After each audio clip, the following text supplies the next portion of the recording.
Welcome to Emotional Savvy, the Relationship Help Show. I'm Dr. Rhoberta Shaler.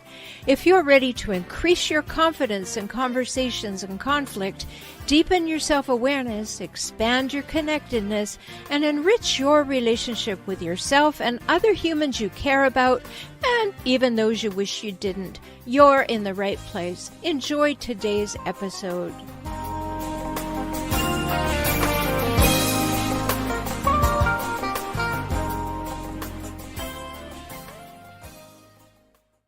Hello. Welcome. Emotional Savvy. What is that? That's the name of the program, but do we ever stop and think about what it is? So today, as I was getting ready to talk with our guest, I was thinking about we really ought to have a little chat about emotional savvy. And the word savvy itself means practical knowledge or the ability to make good judgments. And that's sure what we want when we're dealing with emotional things, right? I mean, we want to feel we can count on ourselves, that we can make good judgments because we see things clearly. And yeah, we're not always right. We think we see things clearly and they turn out to not be so clear, or someone shows us who they are and we want to believe it, and after a little while we find out that that's not really who they are and we wonder about our emotional savvy. But the fact is that we can have greater and greater emotional savvy. And that's why on this show I cover all areas that impact our emotional lives. So, you know, that's our mental constructs, our values, our beliefs and our thinking, our education, our spiritual beliefs, our spiritual sense of how to behave in the world, finances, health, well-being. All of these things impact on our emotional lives, don't they? And so I try to include some of all of that as we go on with Emotional Savvy. It's amazing to me that we're now at episode 73 and growing. Thank you so much for being part of this, and thank you so much for sharing this information with others and inviting them to join us here. Always remember, you can learn more about me at forrelationshiphelp.com, forrelationshiphelp.com. And you can join in at my membership circles over there too if you'd really like my attention and you'd like to ask questions and things in the threads that we have over there, the webinar system. And if you come in at the top level, you have 2 Ask Me Anything calls each month. So a lot going on for you there. So I try to provide pieces of the puzzle, all the pieces of the puzzle, touch on everything. And today we're going to talk about sort of the intersection between health and spiritual well-being and how we present ourselves every day. Because emotional savvy is what helps us heal. The more emotional savvy that we get, whether that's using it as a verb so that we're really with it, or savvy using it as a noun, practical knowledge, the more that we get, the better we feel because we can cope with life. We feel more competent and more comfortable, and most importantly, we feel more confident. And so these things are available to us, and that's why I bring them to you every week, because we need things that we may not have touched on in our lives, or we may not have met. We can't know everything. We can't know all aspects of everything. We each come from a different background, so that background has predisposed us in some ways. There are hidden things in our backgrounds that are kind of causing us to look at life in certain ways. Maybe we have examined those things, maybe we haven't, but Emotional Savvy would encourage us to do that, to make ourselves really important. I was interviewed on a show yesterday, and the host, Heather Pickin on La Dolce Vita Lifestyle, she asked me if I had any last important words before we ended the interview. And I said something that I've said before, and I'll say it again right here. The most important thing is that you look in the mirror every morning and you are capable and able and willing to say, you matter. To know right down to your toes that you matter. And being able to hold your own gaze as you look at yourself in the mirror and say you matter. And that is not a statement of narcissism. It's not a statement of superiority. It is a statement of acknowledgement that says, I do matter. I am an integral part of a lot of people's lives. I have a life.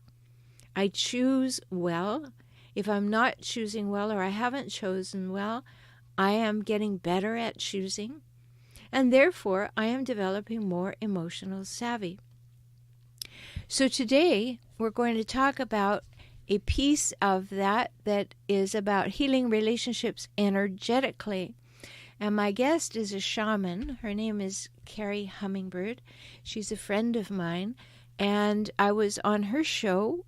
In fact, she has 2 shows, Soul Nectar and Skills Not Pills.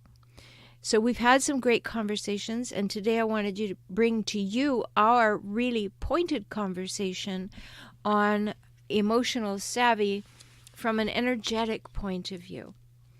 So that's a little bit of a shift from where we usually go, and it's an important shift, in my opinion. So I was asking Kerri some questions about what caused her to shift to what she calls a state of being that is wide awake. And I think we'd all like to be able to describe ourselves as wide awake, so there's something to look forward to. And how can we shift our life challenges into gifts of wisdom? And those are big things. So what are the stories that we tell ourselves? Do we say, if I leave this relationship, I'll be a bad person? Do we know how to get into the flow rather than be in fear? Kerri and I talked about all these things and way more. So I hope you enjoy this time with Kerri Hummingbird and really listen to these concepts. See how they would fit for you and how they could improve your emotional savvy. Remember to drop by on Monday evenings on YouTube for my weekly live stream called Help for Toxic Relationships. My YouTube channel is called For Relationship Help. Big surprise, right? So youtube.com/For Relationship Help. You can subscribe to there, and then you will get reminders of the weekly live stream. And on that weekly live stream, you can put your questions into the chat and your comments, and we can really tailor it to what's up for the people who are on the call. So I hope you'll do that soon. Stay tuned. Kerri Hummingbird, you're going to really enjoy this.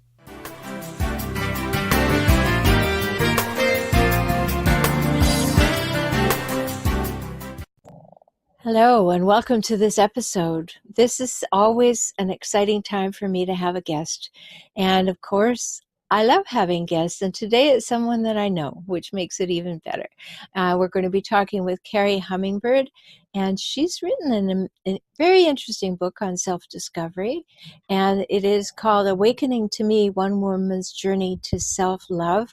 So we're going to talk about that some, and we're going to talk about how did she come to write this book? Where was the lack of self-love, and how did it develop? So I'm sure that you're going to be very interested in hearing from her. So let me tell you a little more about her. I'm going to read exactly what she wants you to hear. And that is that she is the founder, Kerri Hummingbird is her name, and she is the founder of the Skills Not Pills movement. Get that? That's really important. Skills Not Pills. And the host of the Soul Nectar show. And I was delighted to be her guest recently. She mentors people to reinvent their inner matrix, guided by the transformational wisdom of the butterfly. Can't you just see the cocoon and metamorphosis and everything right as I say those words? Your life is for you, she says. Live it how you choose. It's your secret conversation with the divine. Welcome, Kerri. Thank you for having me on the show. I'm so delighted to be here, Rhoberta, and I loved our interview together too on Soul Nectar Show. Yeah, so we have a whole lot to talk about today. And so I'm going to begin, because of your book, I'm going to begin by asking you the very open-ended question. Take it where you will. What's your story? What caused you to get to that place to write that book and do the work you do? Oh, that's such a good question. I love telling my story because every time I tell it, I go, what story? How am I going to frame my story today? So how am I going to frame it today? Well, I'm going to say that I realized at the end of 20 years of marriage and also like 20 years of weekly psychotherapy and personal work that there was something really amiss in my life that I needed correcting. And I probably wasn't going to find it using all the methods I'd already been using because that didn't work. So I left that situation. And what I ended up finding out on my journey over the course of about 8 years was that I had a lot of psychological programming in my foundation, as we all do from our early childhood and from our lives, that was influencing everything in my life, and that I needed to address it in a different way than what I'd been doing. And so I went on this journey to heal it through alternative modalities, through what was for me energy healing and acupuncture and just self-awareness at a deeper spiritual level. It was, in fact, a spiritual journey. So my story is that I had some early childhood trauma, and that led to some really big conditioning that led me to need to find another pathway to love myself. I think that's really the nutshell of the journey. And that for me, it was a spiritual journey that led to the healing. Mm-hmm. And were there things in your past, I know you write about them in your book, that caused you to have that awakening in that particular time? Yeah, a lot of pain. Like tons Well, of pain. I mean, I think we grow through pain, right, Rhoberta? well, we certainly can. Some people wisely do. Other people will kind of build a condo and live in it for a long time until they're ready. Some people are never ready. It becomes the story of their life, the story that they tell, the ain't it awful, he done me wrong story. But yes, we can grow incredibly through pain if we can open our eyes and open our hearts to having a new journey. And that's what I did because I had this ability to tell stories. I'm really good at telling stories, and I always have been. It's just the difference now is that I tell better stories for myself. The difference now is that I tell magical, miraculous, beautiful stories for myself so that I can experience those things instead of the other things that I used to tell stories about, which was like, how I was to blame for everything and it was all my fault and, life wasn't fair and, my husband was being mean to me and, my mother was mean and all this stuff. I used to tell a lot of stories, and that led to more of the same experience until it got to the place where it was so painful that I actually was having these nightmares and in the middle of the night where I would walk into this old mansion and walk up to this mirror. And when I looked in the mirror, this thing would strangle me in the dark and I wasn't able to speak. And it was a shrew and it shouted through the mirror at me, "I hate you." And that was like a couple months before I finally said, wow, this isn't getting better, it's getting worse no matter how much psychotherapy I throw on it. It's just not working for me. And I'm continuing to cause suffering to myself and others. And so I said, I'll just be bad. If that's who I am, I'll just be bad and I'll leave. And within 6 months, I got my first spiritual teacher. So I think I was I was at rock bottom, Roberta. So I was really willing to do anything to heal. I was willing to go outside of all the conventional boxes. I was willing to try anything. I was willing to do anything to feel better. And I think that actually helped me to catapult me on the path that I went on over the last 8 years to heal because I was willing to do anything. I was that desperate. Mm-hmm. Well, that's a place that, it's sad to come to, but it certainly is that moment if there's nowhere to go except up. So you can Yeah. sit at the bottom of the abyss forever if you like, but everything is up there. Can't get any worse than this. No, but you used a phrase. You said, "I'll be bad and I'll leave." What were you referring to leaving? Well, because in my marriage, the story was that I was just, I was just a bad person. Actually, my whole life, that I was being bad. There was a story that I was just bad and I was the one that was a relationship wrecker and it was all my fault and I caused everything to happen and, and nobody else accepted any responsibility, right? It was all me. And and I fought that for a long time. Like I wanted to be perfect. I wanted to do everything right. I wanted to people to love me and like me and appreciate me. And I wanted to do whatever I could to be perfect and to get that love. And at that moment, I just said, well, screw it. Obviously, it's not going to happen. So what if I just gave in and was just whatever they're saying I am? I'll just be me. And if that's being bad, then I guess I'll just be bad. And that was kind of my take on it. And what I found out was that really what I needed to do was peel up back the curtain and see the conditioning that was creating my self-identity and decide Mm-hmm. if I wanted that or not, if I Mm-hmm. agreed with it. Well, I think you're bringing up a really pivotal point in life is, often when I'm working with clients and I say, all right, this is the picture you've painted for me. Is this the picture you want? And there's always that moment when someone goes, well, is there a choice? Yeah. Right? This is the picture. And no, there is a choice. And just like you're so wisely saying, Kerri, I can paint a different picture at any moment that I want. And I'm not talking about Pollyanna thinking, I'm not talking about denial. I'm saying, okay, I'm looking at this wall that seems to be in front of me, and I'm just about to it with my nose. But, in fact, I could go this way. And I love that you're saying that because I actually was doing that on my healing journey. I started doing that. I started saying, you know what, I know I got these diagnoses. I got diagnosed all kinds of things, so I know I have these diagnoses and they're telling me I'm crazy and this, that, and the other thing, but I think I can change the story. Like, I don't think I have to keep that story. And I started doing energy medicine and I started noticing that in my awareness, my world was different. Even if people around me were clinging to the old story, hmm. I was different and I knew I was. Well, you brought up a really good point there because for all of you listening, when you change, there are going to be a whole lot of people who want to pull you back to where you Oh, were. yeah. And the reason being, I describe it to my clients this way, Kerri, is particularly if a couple comes in and they've been together for a while and things aren't working. And when you meet someone and you're learning about them, it's like that picture that you see in old detective movies. It's like there's a body on the floor and it's been removed, but they put duct tape around the outline. And so each person in the relationship has this picture of their partner that's there, and they say, now I know where the edges are, and I know you get your arm back in there. That's not who you are. You're not that person. And so there's no an allowance for growth. There's no encouragement for growth. It's just, I need to know who you are, and I've got that figured, so don't you go changing.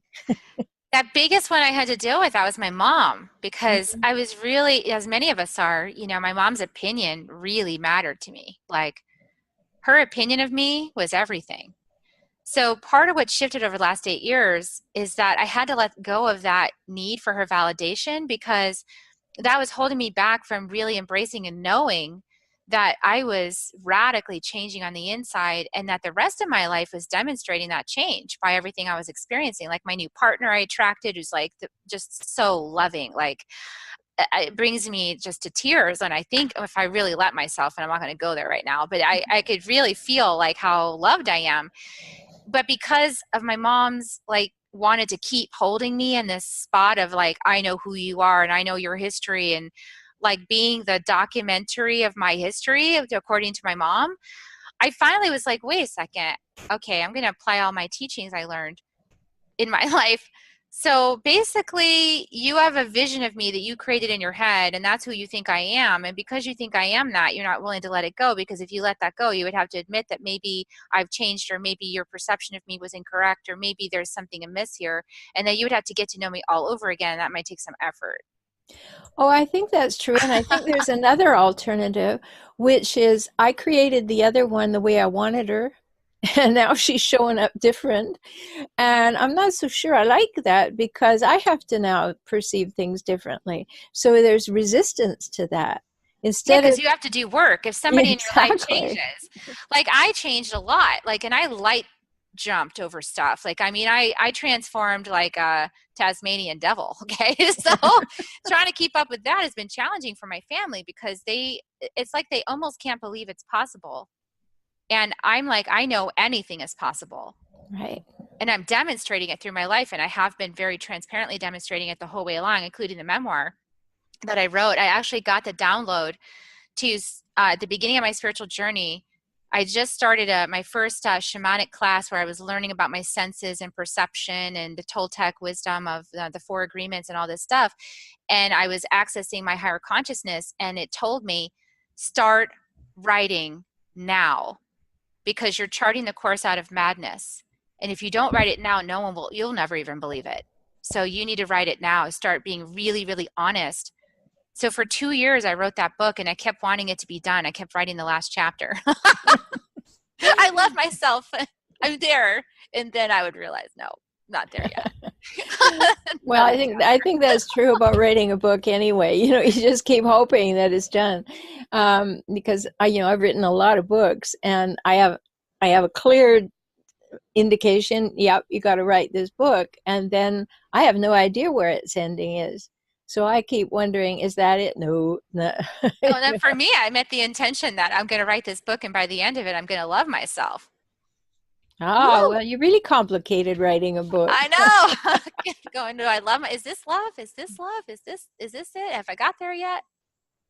So what was it that was so attractive about the Toltec way or the shamanic way that caused you to get there? Or was it placed in front of you magically? Oh, it was magically placed in front of me. It's funny, my mom's the one that introduced me to the person that introduced me to the things that healed me. So it was a backwards way. But she had a woman living in her guest house, and the woman was Gina, and she said, well, you need to hang out with Gina because Gina's been divorced for 10 years and she has a lot to share with you, and you could learn a lot from her. So I was very resistant, and I did not want this friend. But then I finally realized, well, maybe this friend would actually be good for me. So I got over myself, and I went over there and I hung out with her. She introduced me to yoga. And she also introduced me to a pendulum and like how to test my body wisdom. And she introduced me to the runes. I'd never even seen those before, like how to like do divination and get messages from your higher self. And then she said one night that she was telling me the story of how she'd been healed by a friend who was a shaman. And that stuck in my head. And I went, shaman, healing, fix it, right. And so I went home that night and I typed in, I'm living in Austin. So I typed in Google, Austin shaman, fix it. And I think I ended up with my first teacher, Gary Starnes, and he's the class that I took. And the first thing we started learning in there was the four agreements. And it resonated with me because it was so clear and simple when I read that book by Don Miguel Ruiz. I'd never seen it before, and I wish they would hand it out in elementary schools now. Right. It is so easy that a second grader could understand it. It's that easy. But but doing it is a whole nother thing. But understanding it is powerful. And I think that also the shamanism, you asked me the shamanism path, why is that? Because I felt different. I felt the shift. Like I had my first healing session with Gary as part of his program, and he was drumming, and it was ridiculous, and I was lying on the floor, and I felt like an idiot. My brain was just talking up a storm, like, this is freaking stupid. I'm on the floor, really on the floor, and I've downgraded from the couch. I'm on the floor, and he's drumming, and I had enough of the class with him that I knew that I needed to quiet my mind and open my senses. So I did that. And admit that anything might be possible in that moment. Like, do you want the healing? Do you want it to be different? Can you open? And so I just said, yes, I can. And the moment I made that decision, he stopped drumming. This is hard for me because it was really my first contact with love. I felt a loving presence coming over me, and it just was overwhelming to feel, first of all, that something existed outside of my body that was real and palpable, and I could experience it with my senses. And second of all, that it loved me, whatever it was. That's beautiful. And so he did the healing, and I felt it. I felt every bit of it. I felt I felt the energy he took out of my heart, the shame. I felt him take the shame out. Wow. You know, Yeah. there, It's like yeah, it's sort of like, I wasn't okay, expecting that. no, but thank you for being so vulnerable about your story because we need that kind of opening. But I want to point out that for everybody, that moment that you described, Kerri, okay, here I am. What's up with me? I've been downgraded from the couch and I'm lying on the floor and some guy's drumming in the corner. What am I doing? You shifted that to a place of, I've chosen to be here lying on the floor with this person drumming. I've learned a few new things. What if they're right? Let me go with it. Let me try it. Yeah. Let me just have like a tiny little ounce of willingness for things to be different in a way that I can't explain. And that is the magic and the mystery of the door I've walked through. And that's what I do now. And as soon as I experienced that, Rhoberta, you have to imagine like after 20 years of, banging my head against a wall, doing it the way they told me was the only way I could do it. And I'm trying my hardest. And I'm a smart gal. I mean, I went to an Ivy League school. I'm smart. I couldn't do it that way. And to be having this moment of connection with the divine, as soon as that happened, I said, I'm doing that. I don't even know what that is. I'm Mm-hmm. doing that. I'm going to do that, not only for myself, but for everybody who wants it. Like, because that's like you've been walking through the desert for like most of your lifetime, and then you just found the oasis. Oh, for sure. I mean, I know what you're speaking of because I've had these experiences myself in a different context. I was fortunate enough to be walking in the small town library where I spent a lot of time because I didn't really fit very well there. So I was a library nerd. And I was walking by my favorite section, which is in the Dewey Decimal System, the 100s, philosophy and religion. And a book fell off the shelf. Honest to God, did. I believe me, I was there was a shelf. It was a small shelf because it was a small town and a small library. So a small shelf of the 100s, and it was placed over the radiator. And I remember it so clearly because I was approaching it and the book fell off the shelf. And it was called Yoga, Youth, and Reincarnation. And I took myself to church when I was 3 because my home was very dysfunctional and I thought it was nicer over there. And so I had been through all of that they had to teach me, and it wasn't large enough for me. I knew that there was something greater, and how I knew that was one day the minister, I was taking some class, and he was very much a hijackal, the relentlessly difficult people that I talk about. And he's I walked in apparently looking quite happy, and he said, "Well, what's up with you, smarty?" There you go. That's how That's lovely he nice. was. Yeah. Like, how about wonderful? Somebody's happy in this room. Yeah, no, he couldn't possibly allow that because he was a very dour, short, bald, miserable man. And I knew because his family, he and his wife visited my parents all the time. I knew he beat his wife. Oh my That was good. goodness. Yeah.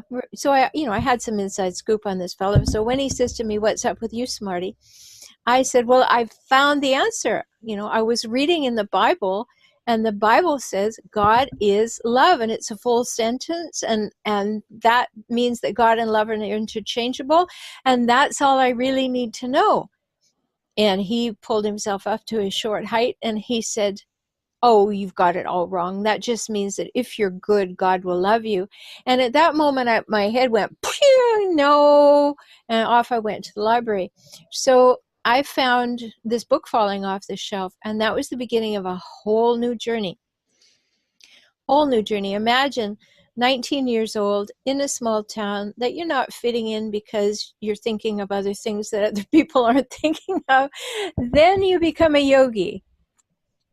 Yeah, you're This really long, weird now and definitely long, going straight to hell. long before yoga made it to the West, right? Long before. So here I am.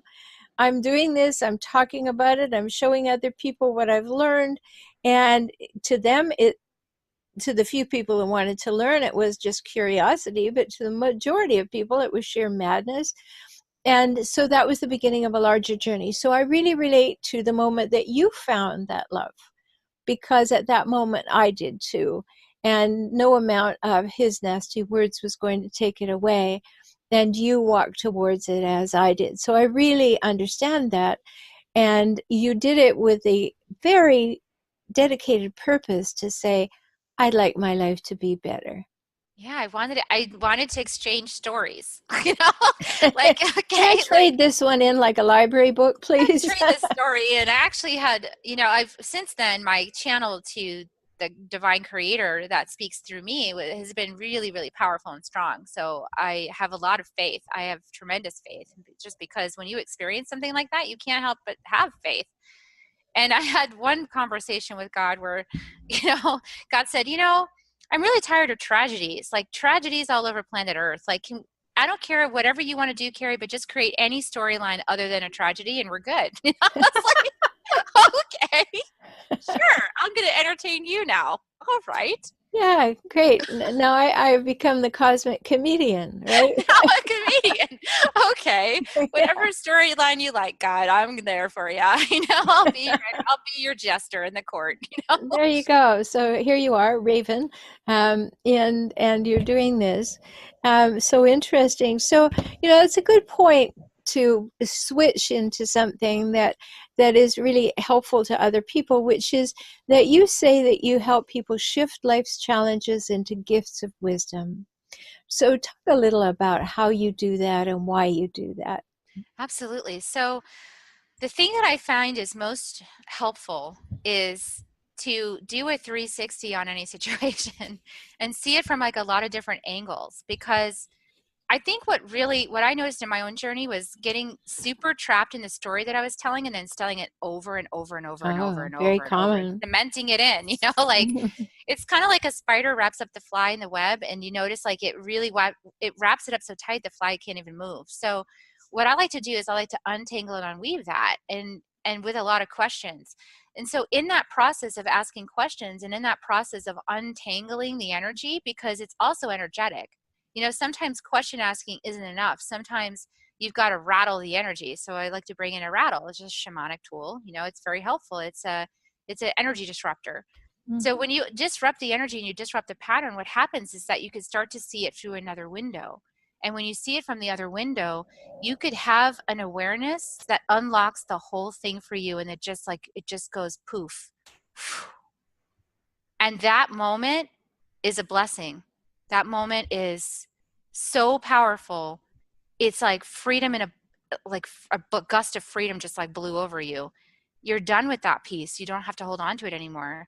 That's the kind of thing that happens. And other people say that's crazy because I ask questions or I have perspectives that are not in the group consciousness.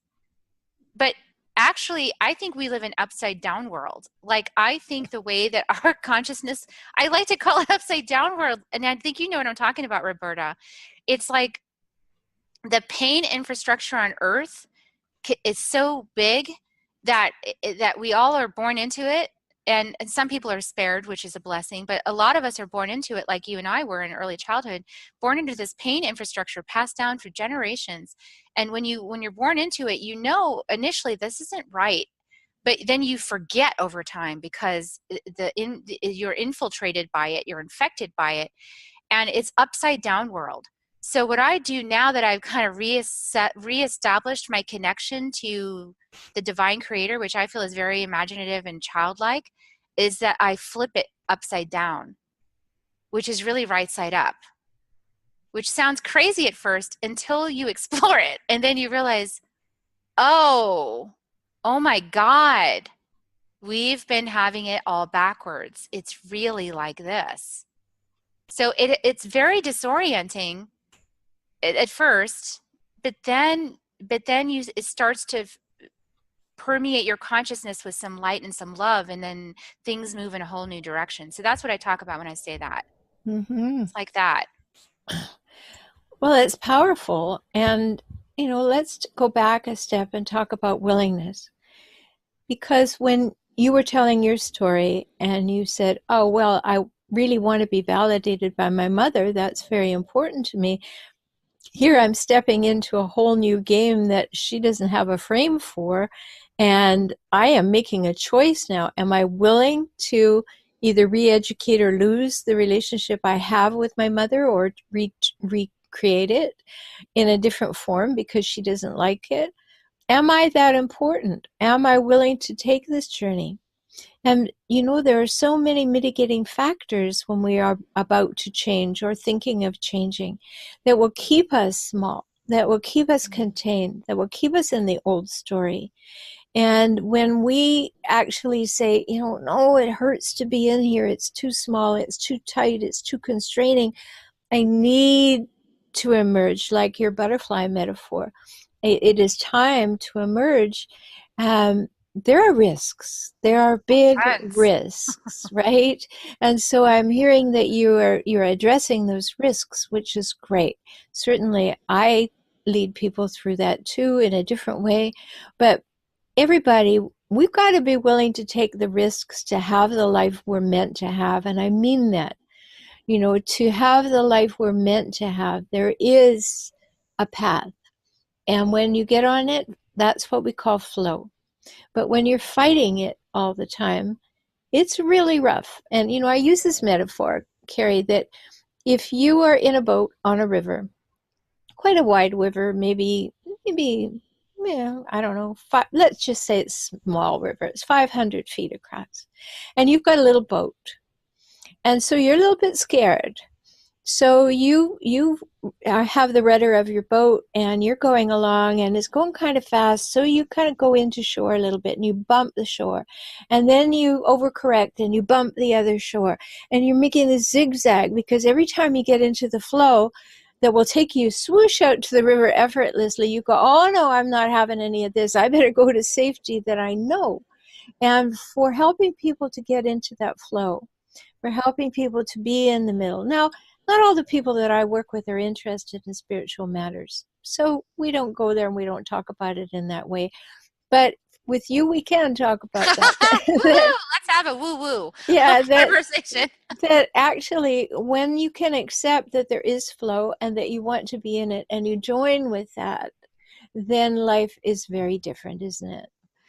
It is, and I really honor everything you just said, because it is very important to have a solid structure for yourself, a solid spiritual practice, where you feel safe. Because when you go in the flow, it can be really scary to aspects of yourself. Part of you can be like, yes, I've been waiting for this. I'm so glad it's here. And then other aspects of you sort of hiding out in your subconscious are like, this terrifies me. This doesn't feel safe. Like, even, for example, like when I went out to speak, when I published my book, that's a really good example. Publishing my book, oh my goodness, what a risk that was. And my throat would get tight. Anytime I would talk about it, I would get like tightness in my throat, like I was being strangled. And I realized over time, as I worked with that was my inner child was terrified of telling on mommy or telling on daddy, or like speaking out when I didn't have permission, or, all that inner child stuff like just came to the surface in my throat. My throat was showing me that I was terrified on the inside. That part of me was that child part. So when I work with clients, like the number one important thing I've learned from my own personal journey, that you got to work with the inner child. The inner child has to feel safe, or you're going to keep bumping up against the shore, because it's going to pull you back. Like, it doesn't want to let go. It's terrified of something bigger than it that it doesn't understand. Yes. And what I kind of put that in the context of, aside from the boat metaphor, is that when we're in that place of choice, right, there is all this fear, and the fear that you're going to make a mistake and you're going to be wrong again, right? That's a huge fear. Yeah. Or that you're going to be called crazy by more people than just your family. Yeah, and that you are actually going to be in a very purposeful way taking the risk to separate yourself from people that and think there is a love relationship. But the further you get away from these things, when you step outside and you look at them, and which is what we help our clients do, is to be able to say, well, what's your definition of love? Is that what's existing here? Is that what love looks like? And when people are in that safe place, they'll say, well, no, but I'm still looking for that validation. And that's what many people don't have. We've been raised, I particularly work with the partners and the exes and the partners of people who I call hijackals, the relentlessly difficult people in life. They're not going to change. So you have to do your inner work to find out what so. And you so desperately want to believe that this person loves you, yet they're behaving in ways that demonstrate daily that they don't. And coming to that realization of, I'm hooked on hope, which is what hijackals do. They're chameleons. So in the beginning, they do what we call love bombing. They be everything that you want them to be, absolutely perfect. And as quickly as possible, they try to marry, move in, or be pregnant with you so that they have power over you. And then they can put down that love bombing, that being the perfect person, and be their real selves and start taking over power control in the relationship. And so you bought into the beginning person that you met, and now you're hooked on hope that that's the real person. And if only you are good enough, quiet enough, less demanding, more patient, more nurturing, more nourishing, if only you can love them enough, then they'll feel loved, and then they will release their fear, and then they will love you back, and everything will be wonderful. Well, it won't. It can't, because the other person is trapped in their hijackal nature by trauma that they've had in their earlier life, various kinds of trauma. And it doesn't need to be trauma that would be trauma to me. It's trauma to them. And so we have to recognize that, no, there's not going to be change there, but there can be change in me. Maybe I can adjust. Maybe I can do some things, that try some strategies, make some changes, empower myself. And then, and only then, unless there's physical or sexual abuse, can I make an honest decision to leave or stay, particularly if I have children. But if that relationship is your mother, it's hard. Yeah. If it's your mom, like, how do you, so this is something I'm still in process of, just vulnerably, transparently, I'm still in process of like the quote right thing to do. I don't know what the right thing to do is. So because my heart says that's my mom, and I want to have her in my life. But my protector, coach, mentor in myself says, what? Boundaries. Mm-hmm. And my inner child says, yes, and like, I love her, and I wanted more love. Like, so I've had this, it's really interesting, the psychology I've experienced on the inner journey. And when when I'm working with clients with the pieces that I've accomplished, this is a journey. I feel like it goes on, your whole life. So you learn, and then you can share with your clients what you learned, right? Like, you have to go through it first. Is like the inner parent, I created this inner mother for myself. That was the mother I always wanted. And because she knows me, she knows everything I want. Like, she's in me, so she gets it. She's in me, so she feels my inner child. Like, so she knows what the desires are. So that is the one that I turn to now for that nurturing and support, to give it to myself. And then I can let my mom off the hook, right? Mm-hmm. I can let my mom off the hook, like, oh, you're not a psychic mind reader like me. And you don't really know what I need or want. And maybe even if you did, you wouldn't be able to provide it for whatever reason, like your own inner trauma, your own things you went through. Mm-hmm. And so I can kind of let her off the hook a bit. And I still have the inner child that gets sucked in. Like, sure, you do. It still wants her, like it doesn't matter like how wise I get on the outside, No, but you know why that is. And, this is such a good conversation. It's, going a little longer than usual. But the reason for that is brain development. When we are born, and even before, in our prenatal environment, we have that desire to bond, because we know this is the person that keeps us alive. This is the person that supposedly we're safe with.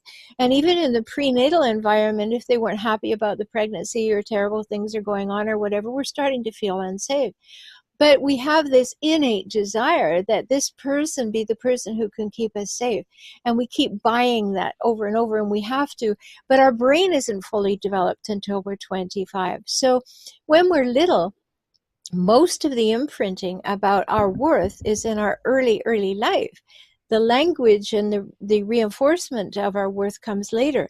But it's when we are welcomed by joy, when we are the center of someone's attention, when we are well bounded, when we're bonded is what I'm trying to say, when we are seen, heard, known, appreciated, acknowledged, accepted as children, then we go in a different direction. But if we have an adult who gives birth to us who doesn't have the capacity to do that, maybe they don't even have the willingness, but they don't have the capacity because how they've been raised. It is really difficult because we have that psychological bond to that person. We have that physical bond to that person, and we want it to be that person. And Yeah, yet, exactly. and That's the rub. That's the rub right there. You just identified it. Yeah. yes. And so we have to really have a talk with ourselves like, that person doesn't have the gift to give you. They don't have it. And yes, if they did have it, the way they're behaving right now, you know they wouldn't give it to you. Like I remember my mom, don't we all? But my mom was a hijackal. We never forget it. It's so important. That's right. It's so important. We commit it to memory. Yes. Oh, well, it's visceral memory, but my mom, I was taking care of I'm an only child. My mom didn't want children. And so I was taking care of her when she was dying, and I was still working and raising my children and everything, but I would go to her home every day and make sure that she was okay and that I had nurses coming in and hospice care and everything. And so I was sitting with her one day, just a couple of days before she died. And I said to her, Mom, you've never told me that you loved me. And she said, I know. End of the conversation. Wow. Now, at that moment, of course, I was older at the time, and I wasn't looking for much. I just wanted to really see whether she would give me that at this point in life. But she didn't. But to the last moment, she had to have the power. The fear of ever telling me that I was able to be loved or approved of or accepted or anything was giving away her power over me. And even with her almost last breaths, she was not willing to do that. And so it's important for us to know that a mother, as we're talking about mothers, but it could be a father or someone really important to you, who doesn't have it to give, it's someone that we just have compassion for and create emotional distance from. They don't have it to give. So you don't go to the hardware store looking to buy your next formal gown. I think the thing that's really confusing, and I know we're probably running over, but is that sometimes also the situation of your early years, like in my case, the situation of my early years involved someone who was super alcoholic and violent. And so the dynamic was that if I acted out as a little child and irritated him, he would beat the crap out of my mother. Right. So my mother became my enforcer, and that dynamic gets in your pattern too. Oh, that's huge. I mean, Yeah. anybody listening who relates to that, and I just heard about 4,000 people going, oh, that's my story. That's my story. Yeah, and that is super twisted to untangle, not only for myself but for my mother, because she created this dynamic in order to protect herself, but also me. And that created a situation in which she disempowered me from an early age without even wanting to do that. And do you know that after that, she went to school and studied early childhood education? That's how committed she was to unraveling it. Well, that's good. Yeah. If, in fact, the information that she received went It's from going to her, help, if it went from her head to her heart, Yeah. yes, we're going over, but I just want to talk about what you were saying about your throat and not being able to express. From a yogic point of view, the throat chakra is very important, and it's our ability to communicate. But what happens is that exactly what we're talking about your mom, the throat chakra comes between the chakra here and the chakra of the heart. And so sometimes we talk from our head and we communicate from our head and can't communicate from our heart. And so everything gets tightened up there. And so we stumble over our words. We don't know what to say. We're fearful to speak up. There's so many aspects of this that are tied to things that are not straight up psychology. I know. So, They're all in the subconscious and buried in there, and you got to ferret around and find them. so many things to talk about. So I'm so much. glad that you shared your story with us. My guest today is Kerri Hummingbird. You spell that Yes. KerriHummingbird, and you find her at kerryhummingbird.com. She has a lovely gift there for you. She has a free ebook. It's called Reinvent Yourself, Indulge Your Deepest Desires by Becoming Who You Are Starving to Be. And you get that at kerryhummingbird.com/gift. Don't worry if you're in your car listening to the podcast somewhere without a pen. It's in the show notes. You can see it when you get home. Thanks for being with me, Kerri. Thank you for having me, and I hope that helped everybody out there. Oh, invariably, indubitably, it helped people out there. And just know that these podcasts are here to help you. Whether it's somebody's story, somebody's expertise, whatever it is that we share here, it is designed to help you find something to relate to that will help you on your journey. I'm Dr. Rhoberta Shaler. You can find me at forrelationshiphelp.com, FORrelationshiphelp.com. My YouTube channel has the same name, For Relationship Help. And if you'd like to be part of my work, you can start by becoming a member of my Optimized Circles safe place off social media to talk about difficult things. That's at forrelationshiphelp.com/circles. So thanks for joining us. Subscribe if you haven't, and we'll talk soon. Take good care.